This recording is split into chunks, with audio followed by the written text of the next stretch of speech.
Good afternoon, y'all, and welcome back to the channel. Thanks for joining me. So we're here in Memphis, Tennessee, and we came here for a few reasons. One, we need to fix our broken slide.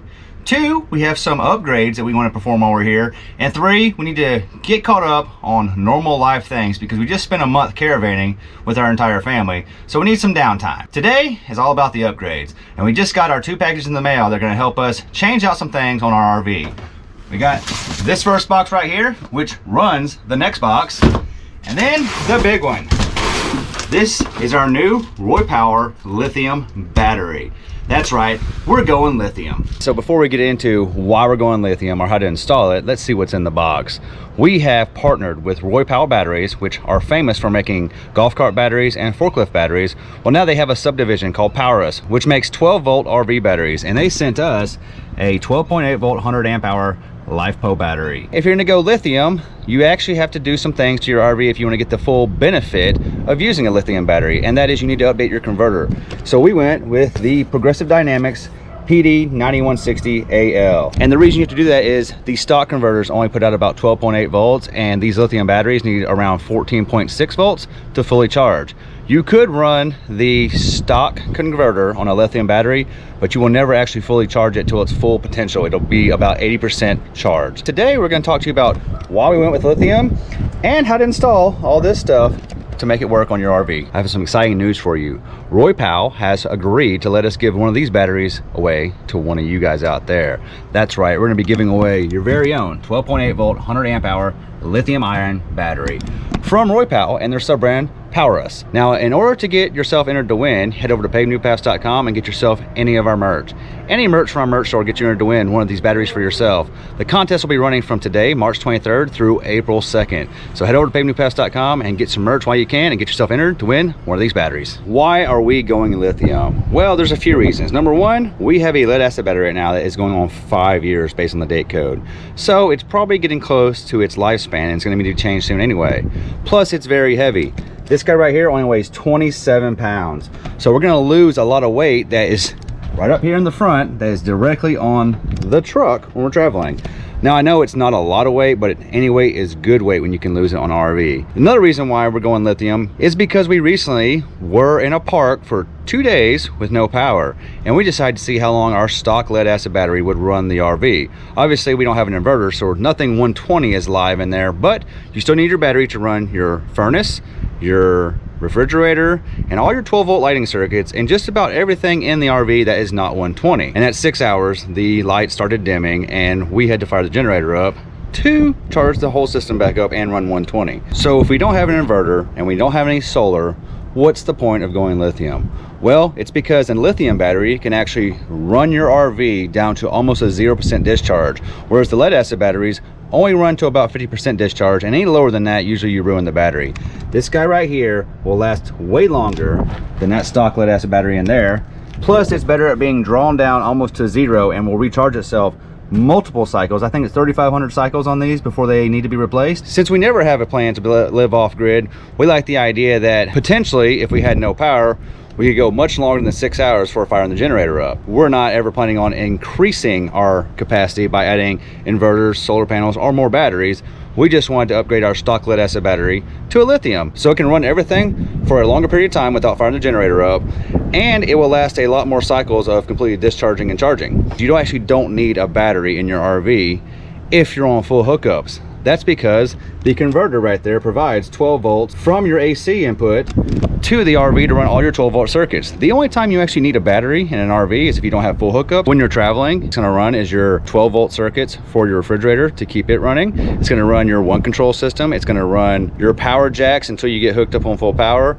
It's going to run your lighting circuits. So you do use the battery when you're disconnected from full hookups, and we like the idea that having this will be a much lighter and more robust solution than the stock lead acid battery. RoyPow sent us this PowerUrus 12.8 volt 100 amp hour battery, and it's got tons of features in it. 3,500 life cycles at 80% discharge. It weighs in at 27 pounds. Max charging current of 100 amps. Recommended charge voltage is 14.2 to 14.6. Maximum discharge is 100%, which you won't find that on a lead acid battery. It's 1,280 180 watt hours. It has a low temperature discharge level at -4, and it has a high temperature level at 140 degrees. It has a low temperature charging protection at 32 degrees, so meaning at 32 degrees it will not charge itself, because you can ruin a lithium battery if you try to charge it at lower than 32 degrees outside. It also has a high temp charge protection at 131 degrees Fahrenheit, so it will not charge if it goes above 131 degrees. Output over voltage protection, overcharge protection, output over current protection, short circuit protection, and over discharge protection. And it has an app you can download that'll talk to this battery and let you know the exact health and status of this battery at all times, including all the protections and the amount of cycles it's been charged and recharged. So now that we've told you why we're going lithium and the battery we chose to go with, which is this RoyPower lithium ion battery from PowerUrus, it's time to get this guy inside of there and that lead acid battery out of there. We're going to talk about this when we get to the next step, which is why are we changing our converter from the stock one to this Progressive Dynamics 9160AL. And I'll explain that when we get to that point on why it's important to consider the converter you're going with when you decide to upgrade to a lithium battery. Step one of installing this new lithium battery is we gotta get the old one out. So I gotta get all this stuff out of our front basement, and I need to get to the battery box, which is right there. We have the stuff out of the front basement compartment, and here is our battery box with our lead acid battery in there. Also, did you guys know there's actually 3 Phil's chairs?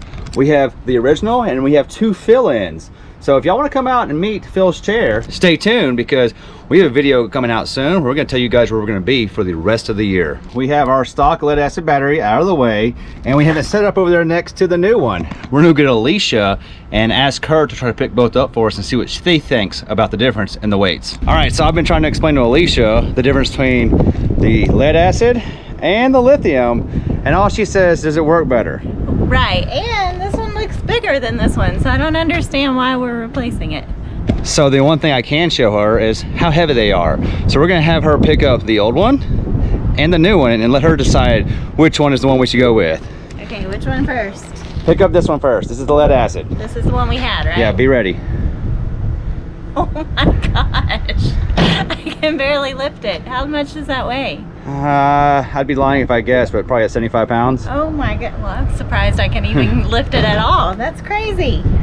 Now, pick up the new one that is bigger. It doesn't have a very sturdy strap. Oh, it doesn't need a sturdy strap. No, it does not. Look at that with one hand. That's awesome. That one weighs 27 pounds. So now I understand why you wanted to switch them out. This seems like a weight killer. Hey, guess what? What? Our truck has to have 2 of those inside of it. Oh my gosh. On the front of the truck, there's 2 of those sitting over the engine. So can we switch it out to this? They actually do make those. Really? They do. Oh. We have the new lithium battery installed back in the stock battery box. I know what you're thinking, why are you going to use the battery box? Well, it's because it's already there. I had this floor piece trimmed to fit around that, and in the off chance I ever have to get a lead acid again to replace this one, I'll still have the battery box and the vent installed. So that's why I'm leaving it. Plus, I don't really want to get rid of it because it makes everything neat and clean and everything has a place in here. They also make a 200 amp hour battery, which we tried to make work, but in order to make it work, I would have had to build a ledge to get over this back pipe back here, because it is long enough that it would not fit in here without being about 3 inches off the floor. We wanted to go that route, but we decided ultimately just to settle on the 100 amp hour battery because that'll suit our needs just fine. Unfortunately, I cannot hook the battery up because these lugs aren't long enough to get over all my terminals and still secure the battery. What project would not be complete without a trip to the Blue Store? So we're gonna head to the Blue Store or an auto parts store and try to find some of these bigger lugs. We're back from the store. We actually didn't go to the Blue Store. We went to O'Reilly's. The stock studs were M8s by 10 millimeter, and we went ahead and got some M8s by 20 millimeter. So we're gonna go ahead and hook up our battery terminals to our battery. We have the battery installed and all the lugs hooked back up and the boxes back together. Haven't bolted it down just yet. I just want to make sure everything works before I go ahead and tighten everything back up. Now it's time to go work on the converter. And in order to get the converter, we have to pull everything out of the basement because the converter is behind that wall. So watch me pull everything out of this basement so I can get access to the wall, and then get the wall out of the way so I can get access to the converter.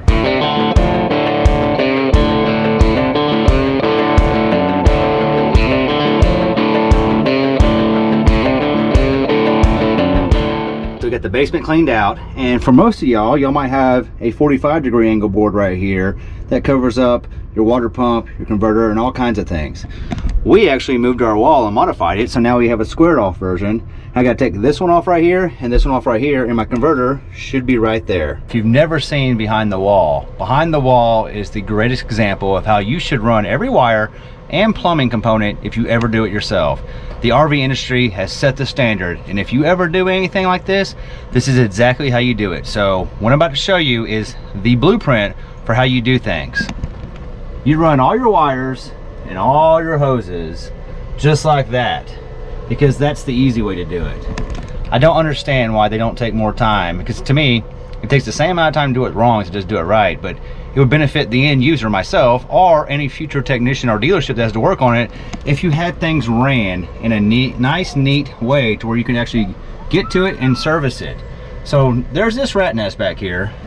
I've seen so many people online do something about this. It makes my OCD happy to think that I might want to do that one day, but it's one of those things, I'm not sure I want to tackle that project, because that's one of those ones, once it starts, it's never going to stop, because the more you dig, the more you're going to find that needs to be fixed. I applaud those guys out there that do it. I am not going to do it unless I have to, and if I have to, it's because there's probably a problem down here that's being addressed, and while I'm in there, I'll go ahead and fix it. But they could have done way better on all these water lines, all those electrical lines, everything back here could just be done better. So right there is my converter, and it's the WFCO 55 amp power converter. It's a standard converter in almost all these RVs nowadays, or at least the ones that are this size, because it has 55 amp output. It's pretty simple because it plugs in right over there to that 120 outlet.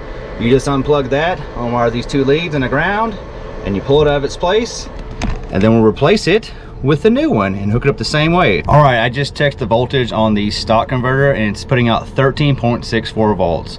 Now we're gonna kill the power, go ahead and get that disconnected. So we have the stock converter out, and we have the new converter right next to each other. And our stock converter is a WFCO 55 amp power converter, and we're replacing it with a Progressive Dynamics PD9160AL. Now the only difference between these two is 5 amps and about 1 volt DC.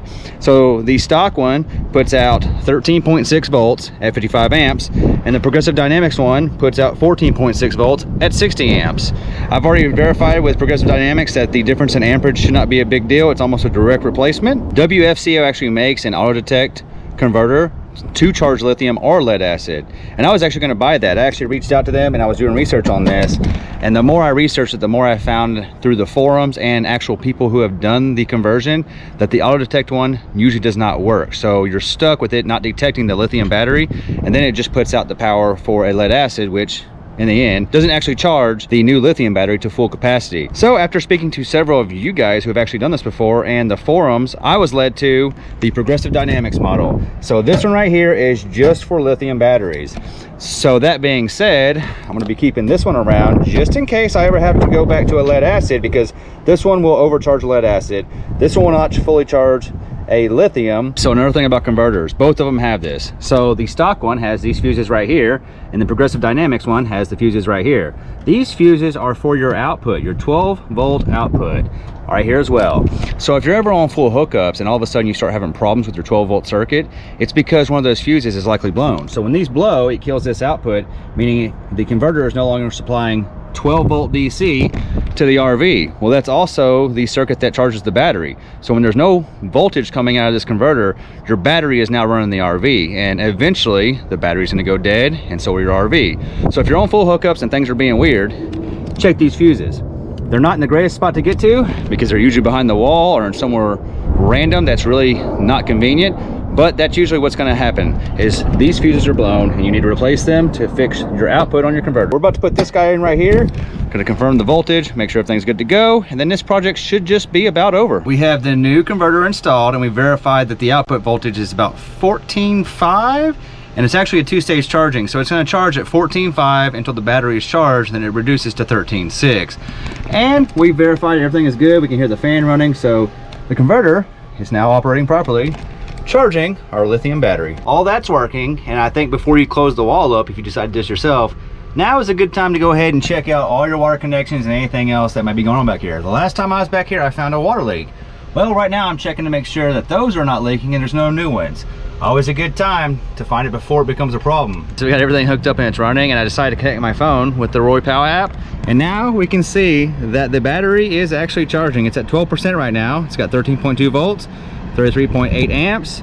It tells you everything about the battery, the temperatures of each cell, the voltage of each cell, the capacity, and you can turn on the discharge and charging settings. The app's pretty cool because you don't have to have a device inside your RV to figure out what the battery's doing. You can actually just open up the app, find out the health of the battery, the settings of the battery, and what the battery's up to.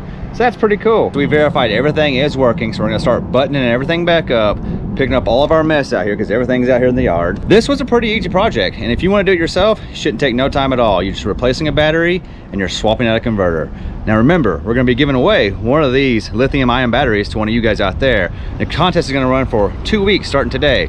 So head over to pavingnewpavs.com and get yourself some merch and get yourself entered to win your very own lithium battery. And then you can use this video to help you figure out how to change it out yourself because it's very easy. Thanks for hanging out with us. We love you, and we'll see you in the next one.